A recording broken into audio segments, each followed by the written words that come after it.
Hello, listeners. This is Ken. Welcome back to Put Your Hands Up Podfics. This will be the continuation of Reformation. This will be Part 15, Chapter 21. Team building with 1A hardly sounds like good use of our time, Monoma said petulantly as Kendo dragged him toward the training grounds. It'll be fun, dude, Tetsu said, bumping Monoma's shoulder gently with his fist. You said you wanted to practice using new quirks, right? I bet if you asked, some of the people from 1A would let you. I don't need their quirks. Just try and play nice, okay? Kendo said, releasing his arm as they got closer to the training grounds. I don't want to have to pull you out of trouble. I'm hardly the one you need to worry about causing trouble. You should go warn off the villain girl, Monoma snapped, jerking his head toward Toga, who was trailing at the back of the class as they walked across the UA campus, Vlad King by her side. She was the only one in the class wearing her gym uniform, everyone else having dressed in their hero costumes. Kendo glanced back at the other girl. Do you think she'll ask one of us for blood to use for her quirk? She's probably not allowed to, Tetsu said. Like, what if she drank some of our blood and went into a frenzy or something? It's probably safest she didn't have any blood. She's not a shark. She won't go into a blood frenzy. You don't know that. We're going to have to keep an eye on her. If anyone gets hurt and is bleeding, don't want her freaking out and hurting someone. Monoma sneered. If she can't control herself around a little blood, then she's even weaker than I thought. As the class reached the observation room of the training grounds, they saw that 1A was already there. Aizawa was standing off to the side, Deku hovering behind him. Toga rushed past 1B and hurried over to his side, the two whispering to each other in hushed tones. Monoma narrowed his eyes at the two and saw more than a few others in both hero classes doing the same. Everyone was thinking the same thing. What were those two planning? Little did they know, Toga and Deku were simply babbling away about whether or not they could convince Vlad King to dress Captain up in little sweaters. Toga firmly believed that they could beg Vlad into agreeing, but Deku thought that they would need to bribe or barter. Aizawa, who was listening in, had to suppress the urge to smile. All Might, in all his muscled glory, approached the gathered classes, Midnight at his side. He gave the Hero Corps students a wide smile as he placed his fists on his hips. I am here to teach you about the importance of teamwork. Both Deku and Toga flinched at his bellowing voice, which didn't go unnoticed by Midnight. She quickly stepped in, speaking in a quieter tone. You will all be put into teams of two. 2 teams will be released into the training grounds at a time. There are 3 flags in total in the training grounds hidden, and the team with the most, when the time runs out, wins. You can steal flags from the other team, try to avoid outright fights with each other, but you can if it means stealing a flag. You have free use of your quirks and support gear. You need to work with your teammate on this, all right? No running off on your own. Kaminari raised his hand. Do we get to choose our teammate? No, we'll be drawing names to partner you off. Eraserhead Vlad, we've got a cover from here if you want to head back. The 2 teachers nodded. Aizawa pulled 4 small cylinders from his belt and handed 2 off to Deku and to Toga. Toga cocked her head curiously while Deku frowned down at them. These aren't mine. No, they aren't, Aizawa said gruffly. Why can't I use mine? Because I don't want you electrocuting anyone. So Discount Pikachu gets to shock people, but I don't. Hey! Kaminari snapped, shooting Deku a dirty look. Kaminari, not now. Midoriya, yours are also made of carbon fiber, and I don't feel much like watching you knock someone's brains out because you don't know how to use them properly. Deku glared up at him. I know how to use them just fine. Toga pressed a button on one of the cylinders, and it expanded into a full-sized Eskrima stick. She looked at it, pouting. This isn't a knife, she whined. I fight with knives. Not today, you don't. She continued to pout as Deku shuffled off, pulling her along behind him. He grumbled the whole way about how he hated fighting with shitty gear. Aizawa watched as Deku tossed his backpack to the ground and sat down beside it, fiddling with the Eskrima sticks and inspecting them closely. With a sigh, Aizawa left, an unsettled feeling washing over him. Midnight and All Might stepped back, still within the view of the students, to draw the lots and determine the partners. The kids milled about, talking and laughing as they stretched in preparation for the game.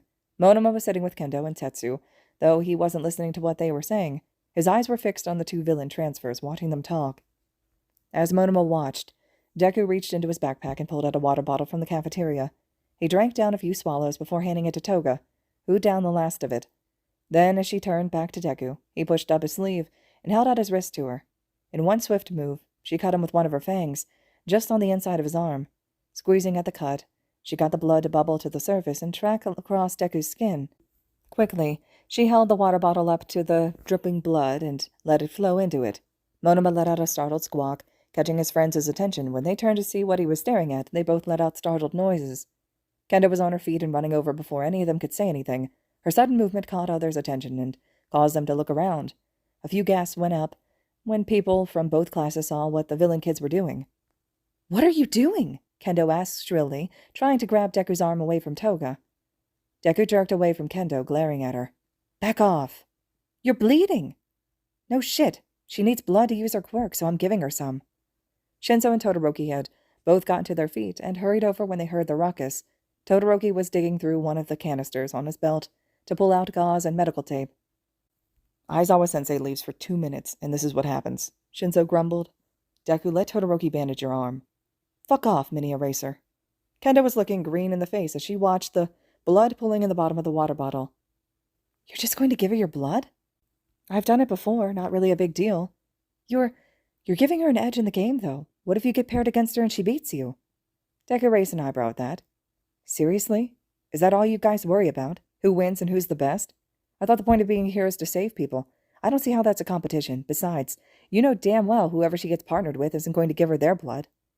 As he finished speaking, Toga pulled the bottle away from his arm and leaned down again, drawing her tongue across the skin. When she pulled away, the bleeding had slowed, turning sluggish. She turned and gave Kendo a smile.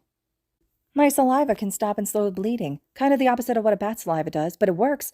It does have the painkiller in it, just like the bat's. And don't worry, this isn't too much blood. Deku-kun won't get sick or weak or anything, and this isn't enough to be him for very long," she explained, putting the cap back on the water bottle. "That can't be sanitary, though." Deku let out a loud snort. "Sanitary. That's funny." "Yeah, my mouth is probably cleaner than most of the places we've lived. Remember that one warehouse by the fish market?" Toga giggled. "Ugh, don't remind me." Shinso continued to frown. "Don't care. You're still going to let Todoroki wrap it." Deku huffed but didn't fight, holding his arm out to Todoroki. He kept his eyes averted as the taller boy worked, spraying some antibacterial medication on it before applying some gauze and tape. When he finished, Todoroki sat back, giving Deku a cautious look. "Is it comfortable? Not too tight?" "It's fine. Thanks, I guess." Deku grumbled. His expression had gone carefully blank, as though he had slipped on a mask. Todoroki gave him a nod, as he stood back up, sending Shinso a pointed look. Shinso gave him the same look back. Neither liked how emotionless Deku had suddenly become. Midnight and All Might had turned to face the students again, catching their attention. "We have the groups decided," All Might said, his voice echoing across the vast space. "Please listen for your name and group number. Group 1 will be Kendo and Komori. Group 2 will be Midoriya and Sero. Group 3 is Kaminari and Tokage. Group 4 will be Todoroki and Bakugou." All Might continued listing off the groups until he got to the last one. "Finally, Group 20 will be Monoma and Toga. Please find your partner and sit with them. You're free to discuss strategy during the next 5 minutes while the flags are hidden. This will be your only time to plan. During your matches, I want you all to watch and learn from your classmates. On the screen behind me is the breakdown of the matches. Good luck," All Might said before stepping away, the screen lighting up to detail the pairings. Midnight was reviewing the screen and noticed something off right away. Deku was paired against Bakugou. Quickly stepping over to one of the computers, she started to log in so she could rearrange the matches. "I want to go against Deku." She looked up to find Bakugou standing in front of her, his face serious and eyes fixed on his feet. "I don't think I can allow that. Besides Toga, I'm the only person here who knows him. I'm the only one who knows his limits. I know how to hurt him, but that also means I know how to not hurt him. If you pair him with anyone else, they're going to go all out. I'll hold back against him and make sure Icy Hot does the same," Bakugou said. "Deku's quirkless, and he just got here. You might as well be signing his death certificate if you throw him in there against a different group." She studied Bakugou for a moment before turning to call over her shoulder. "Midoriya, could you come here for a moment?" Deku jumped slightly from where he was sitting, startled out of the conversation with Toga. He looked past Midnight, at the screen to Bakugou, and then back to the screen again before nodding and making his way across the room. "The randomized system paired your group with Bakugou's. Personally, I'd rather not send you two in there against each other. I honestly don't think either of you should work on anything together for quite some time. I brought it up to Nezu already, and he stated since neither of you will tell us the extent of your past disagreements, we can't really do anything to set boundaries for you both. So I'm leaving it up to you, Midori, on whether you are comfortable being around Bakugou. Bakugou has shown concern about you being paired against another group, since some of the others in the hero course may be aggressive toward you due to your history with the League." "He was aggressive toward me when he found out too," Deku mumbled, looking away from them both. "I know, But from what I've seen, since those first few days, he hasn't done anything besides ask questions, though it has been in an aggressive manner. If he has done anything besides that, or does in the future, tell me and I'll take care of it. But for today, do you want to go against Bakugou's team, or would you rather I change it?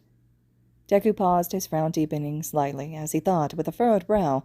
He turned around and looked at the Hero Corps students who were all moving to stand with their partners. Who am I working with?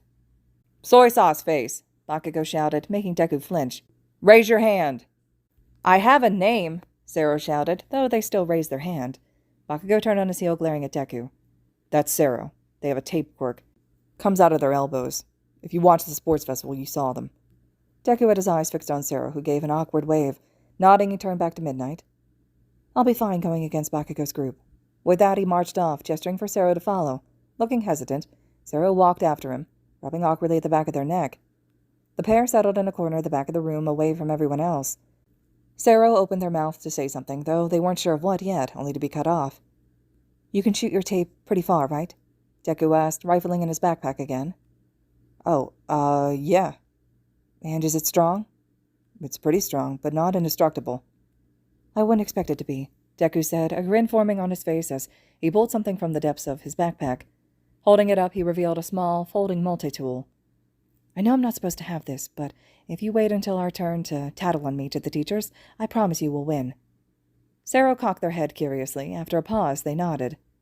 I'm morbidly curious, so sure. You got a deal. Where'd you even get that?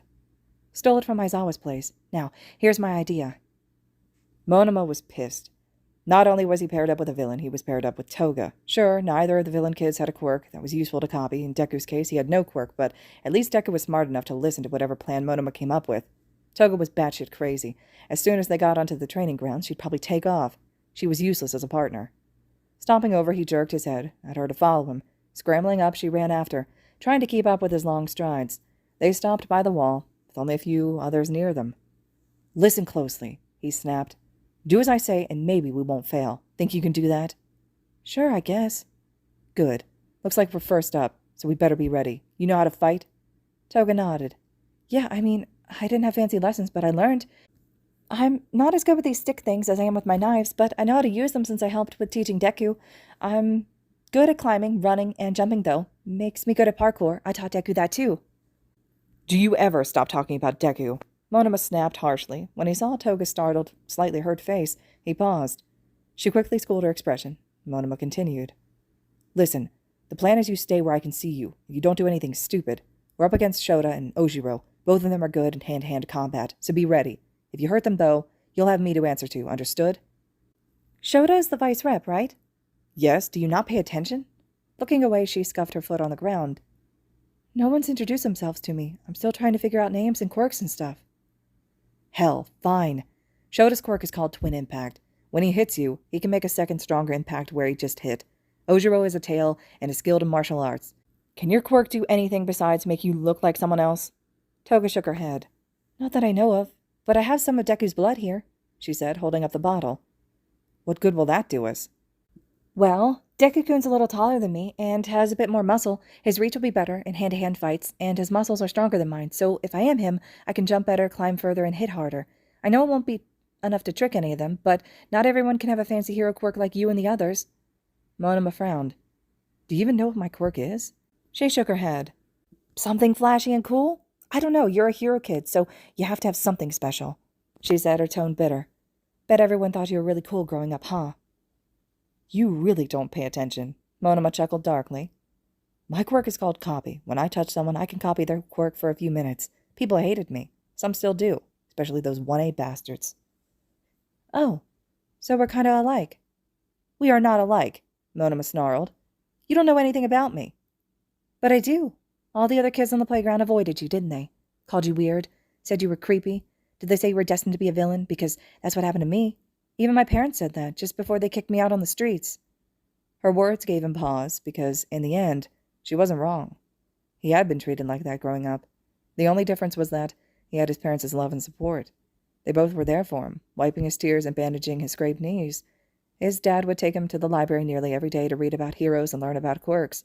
His mom talked to him about strategy and how to make a plan and see it through.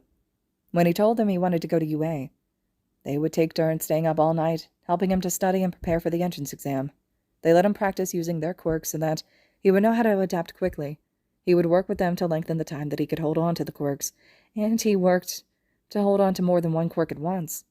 That didn't stop the kids at school from laughing at him, poking fun at him for not being able to be a hero without using someone else's power. They had called him a thief, asking him when he would stop stealing their quirks and start robbing banks. So really, Toga was right. They were alike. When it looked like he wasn't going to respond, Toga twisted the cap off the water bottle and raised it to her lips, about to guzzle down Deku's blood. Monoma's hand came up, smacking the bottle to the floor. Blood spilled out onto it, staining the tile red and splashing her shoes. Her head whipped up to look at him, her fangs bared in anger. What the hell was that for? We're going to prove them wrong.